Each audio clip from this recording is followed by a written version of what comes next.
Hi, it's Ian from the Postal Hub Podcast. And Marek from Last Mile Experts. And we are the Last Mile Prophets. This is the last word on the last mile. Marek, something very special and different for this video from the Last Mile Prophets. It's our top 10 tips for Christmas survival. Dear, Christmas. And what a good idea it was, Mr. Kerr. All yours, I have to admit. So I take the credit or the blame, depends on how this turns out. Number 1, dedicated parcel collection space in post offices. Now, Polish Post has announced it'll be doing that this year. It's got in 400 of its post offices, it'll have a dedicated counter position for collection of parcels. Customers come in and collect their parcels from there. So, will it speed things up in the post office? Will it improve the customer experience? I think it's a good idea. You might not have a full-time position doing that. It might only be in the peak. It might be from sort of 3 o'clock to 6 o'clock in the afternoon, for example, when you might have a dedicated serving position. So, Marek, that's my number 1. Over to you for number 2. Wonderful. Well, okay, so my number 2 would be peak planning. You know, it never ceases to amaze me how many smart operators don't have a formalized peak plan prepared well in advance. And well in advance does not mean 3 or 4 weeks before peak. It really means that you should be sort of ending Easter with a plan already underway for Christmas peak. And a good plan should be holistic. It should look at every possible thing that is going to be needed, what might happen, who's going to be responsible, and so on. And if you have a peak plan in place, not only will your customers be happier, you're going to sleep a lot better at night. There you go. Part of that is sleep better at night.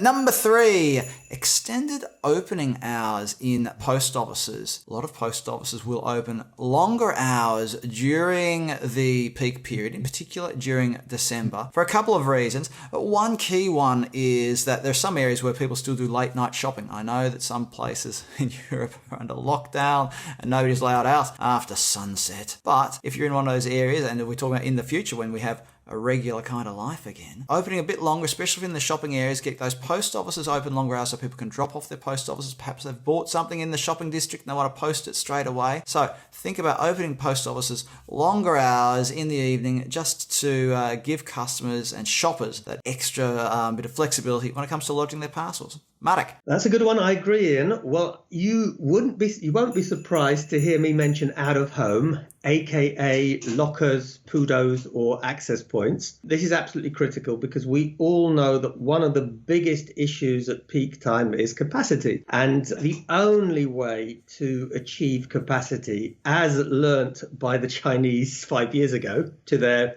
benefit, is to have great out-of-home capability. So, think about that. Probably it's too late for this year, but think about how you can develop your capacity for next year, because that's going to be a lifesaver for you. Number 5, and you can probably guess, I'm doing the post office stuff and Marek's doing the delivery stuff. Number 5, in-store pop-up post offices. Now, in the UK, Royal Mail has set up an in-store posting experience because, of course, Royal Mail doesn't have any post offices anymore, which is a whole other story. But they have this in-store shopping experience in Selfridges, which allows customers to wrap and post their purchases in store. How many parcels are you really going to do that? Well, I'm not really sure, but part of the whole peak season experience is getting those positive headlines and the, what do they call it, Marek? The halo effect. Is there a better time of year to get a halo effect? I don't know. But in-store pop-up post office to make the most of those shoppers who are out there having a physical shopping experience during peak season. Marek, number 6. I've got to ask that, Ian. I've got to ask, are the Royal Mail staff dressed up as Santa Claus and elves or something? Because that would be quite interesting. I really don't know. That's something I'll follow that one up. Marek, over to you for number 6. Need a picture. Okay, so the next one from me is surcharges. They're more and more popular, particularly in North America, but I think it's important that they should be used wisely and fairly because customers are prepared to accept fair surcharges, but sometimes I think there's a bit of overkill. So first of all, I think communicate them well in advance. The worst that can happen is a surcharge coming in September when people don't have any choice. So give people advance notice, explain how the surcharge is calculated, why it's fair, and really don't go for overkill because it's a a short-sighted approach. Number 7, and this goes back to my number 3 earlier, and this weekend openings. Now, weekend openings during the peak season can be quite important because more and more parcels are coming into the post office for collection, whether it's direct to the post office when the post office is acting like a PUDO, or those failed first-time deliveries where the customer wasn't at home to receive delivery of their parcel. Those customers who work during the week, and there are still customers who work during the week and can't come into the post office during the week. When do they come in? They come in on a Saturday morning, Marek. And some post offices, that's all they feel like that's all they do on a Saturday is give out parcels. So maybe look at, if you're not already open on the weekend, open on the weekend or extend those weekend opening hours. The catch is though, Marek, you have to be aware of overtime or penalty rates when it comes to opening on the weekend. You have to balance your staffing carefully so that it's not costing you lots and lots of money to give out parcels over the weekend.